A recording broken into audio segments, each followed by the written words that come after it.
Hello and welcome back to modern parenting. This is Sonali Radia, your friend.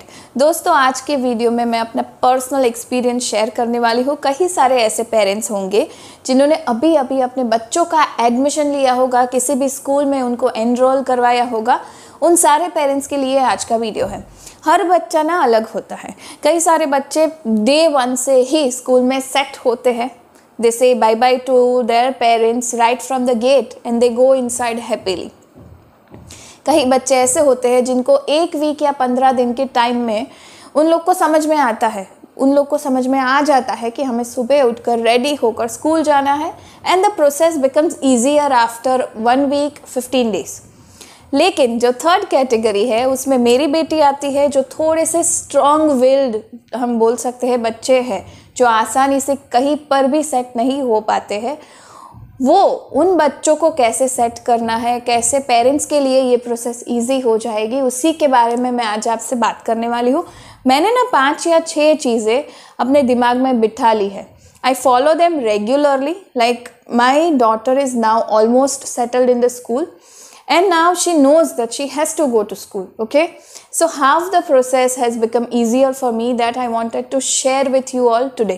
क्योंकि मुझे लगा कि कई सारे ऐसे पेरेंट्स होंगे जिनको ना अपने बच्चों को स्कूल में सेट करने में थोड़ा सा टाइम लग रहा होगा and this process is quite frustrating at times. क्योंकि बच्चा रो रहा है, सुबह उठकर रो रहा है, रात से रो रहा है कि मुझे स्कूल नहीं जाना है, नहीं जाना है।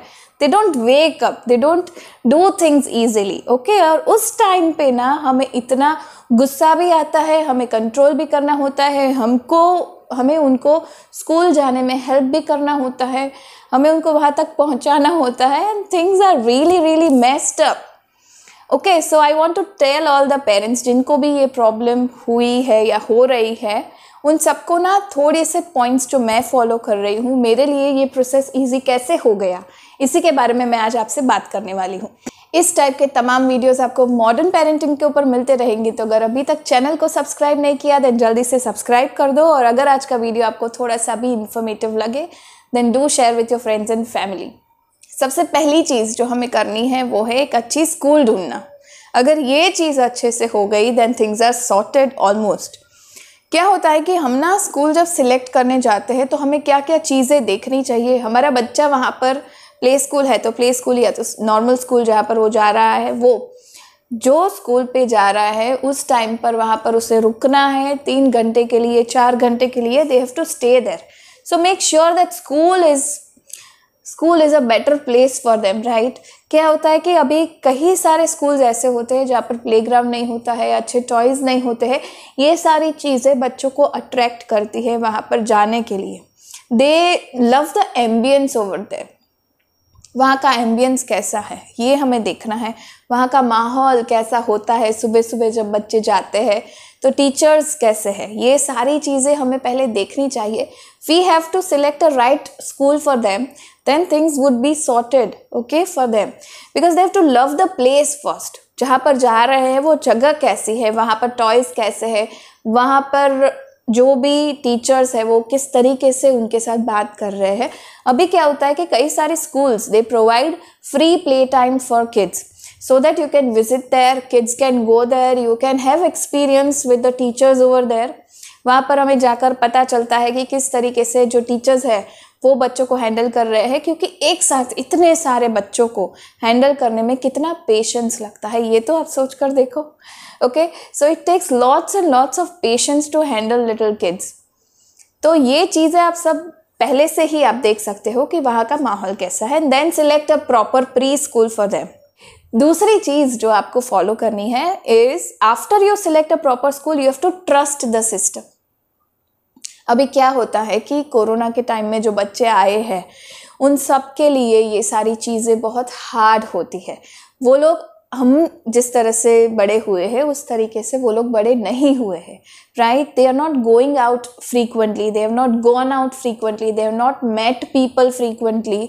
हम लोग उनकी बहुत केयर कर रहे थे, वो लोग घर पे थे, तो चीज़ें काफ़ी अलग है उनके लिए, उनको एक्सेप्ट करने के लिए। ओके, तो इसीलिए बच्चों को थोड़ा सा टफ हो रहा है स्कूल के अंदर सेट करने में। You have to help each other, you have to help the school, school will help you.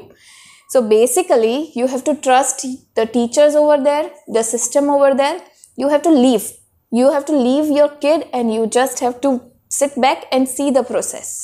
आप बार बार छोटी छोटी बात पे इंटरफियर करोगे स्कूल के अंदर, तो उनके लिए भी हार्ड होगा और हम एज पेरेंट्स के लिए भी हार्ड होगा और बच्चों के लिए भी हार्ड होगा.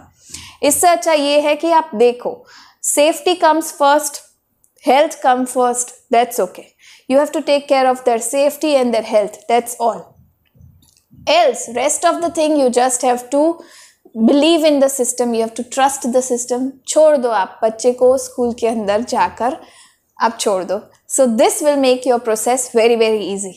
The third thing is very important and I think it has worked for me. So I'm sure that it may work for you also. What you have to do is you have to limit the goodbye time.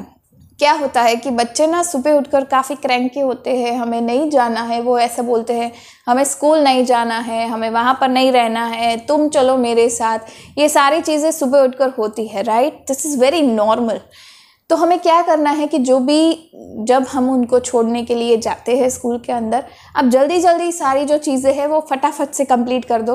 आप कुछ भी बात मत करो, आप रुको मत किसी के साथ भी, आप जल्दी जल्दी बच्चे को गेट तक छोड़ो, बस दैट्स ऑल. गेट के पास छोड़कर आपको बाहर रहना है.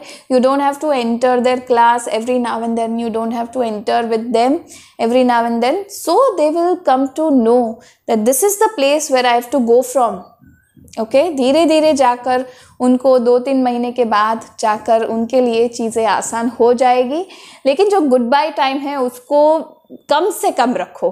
घर से भी आप लोगों को, घर पे जो लोग रहते हैं उनको भी बोलो कि ज़्यादा ना बाय बाय बाय बाय मत करें.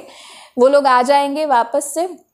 जितना हम उनको बाय बोलेंगे, जितना हम उनको पैम्पर करेंगे सुबह सुबह, उतना ही उनके लिए टफ़ होगा स्कूल पे जाने में. तो ये चीज़ मेरे लिए बहुत ज़्यादा वर्क करती है. आप भी इसे ज़रूर से ट्राई कीजिए, आपके लिए भी ये वर्क करेगा ही करेगा. Fourth thing which works for me, specially for the kids who are strong willed, उनके लिए ना, उनको ना आइडियाज़ रहते हैं, वो लोग बार बार अलग अलग चीज़ें ट्राई करते हैं. They throw tantrums, they try and convince us कि I don't want to go to school. But this is the time where you have to be calm, you have to be patient. You just have to say few things to them, few words. You don't have to shout at them. No, this won't work. You just have to say, no, you have to go to school. You don't have an option. You will get holiday on Saturday and Sunday. That's all. But today is another weekday, so surely you are going to school. This is the way which I talk to my daughter.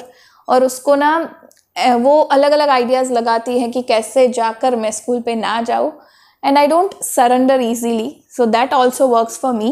आपको ना चीज़ों में के बारे में आपको उनकी बातें नहीं माननी है. टाइम लगेगा, you will have to face lots and lots of tantrums, but that's okay. This is how things will get easier every day. Okay, so you just have to say, you have to be calm and you just have to say few words.